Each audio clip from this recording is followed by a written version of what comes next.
text, and more in photo editing.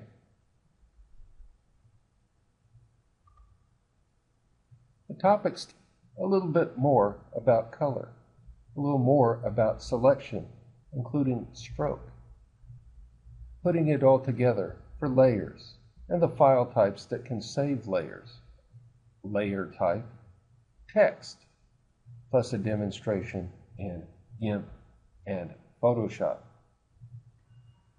Colors on a monitor are basically glowing dots of light with mixtures of red, green, and blue. Many computers use 24 ones and zeros to represent the amount of red, green, and blue. Typically 8 digits for red, 8 digits for green, 8 digits for blue, which yields us 16.7 million colors. With some mathematical hocus pocus, we can change that to base 16 hexadecimal and use only 2 digits for red, 2 digits for green, and 2 digits for blue. The numbers range from 0 through F. The most basic combinations are shown here. You can find color charts that give you even more color options. In GIMP, if you have a photograph open and wish to duplicate a color, you can use the eyedropper tool. Then you could change to a different image and duplicate that color. By selecting a color, you can get the hex code or change it to a known hexadecimal value. In Photoshop, again, you can use the eyedropper tool to select a color from one image, and then switching to another image, edit the color to that same hexadecimal value. Selection. I've opened a photograph of the cherry blossoms in Washington, D.C. We know that we can use the rectangular selection tool to better focus our image and crop. If I choose the elliptical selection tool, create an oval. If I choose image crop, it does not get rid of everything. You cannot have a round picture. But we could go to select, invert, get our eraser tool, and erase everything outside of the selection.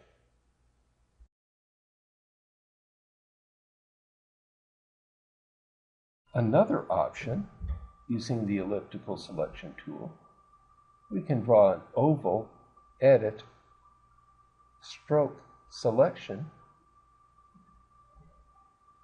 to better emphasize the area. We know if we copy, we can paste, which would create a floating layer, paste into, which would add it to the existing layer, or choose paste as new layer.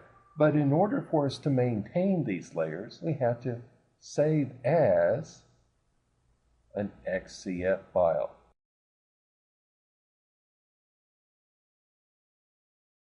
In Photoshop, a PSD to maintain our layers. An additional layer type that's very useful is text. If I open the same image in Paint and decide to add my name, if I accidentally misspell my name, this cannot be edited.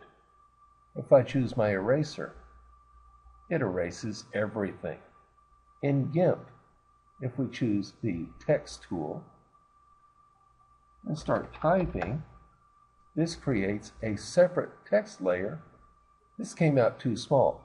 If I click on the text tool, I can enlarge the space, change the size of the text, click off to the other layer, and continue editing.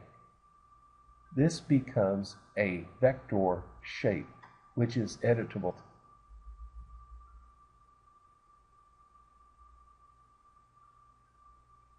As you might expect, Photoshop is slightly more elegant in the process.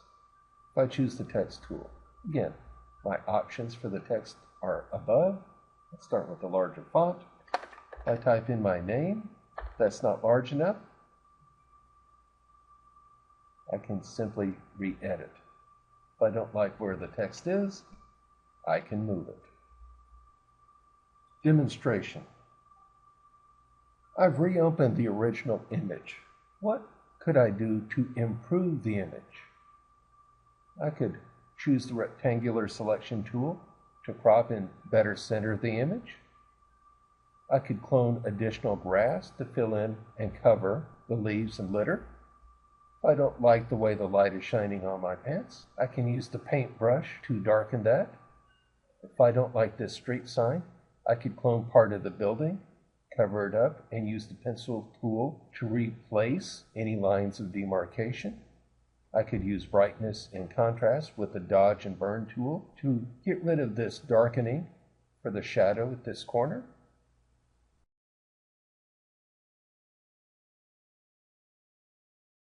But probably the most important thing for this particular activity is to make a new layer. Make sure it's transparent using the rectangular selection tool. Create a space. Perhaps choose a different color.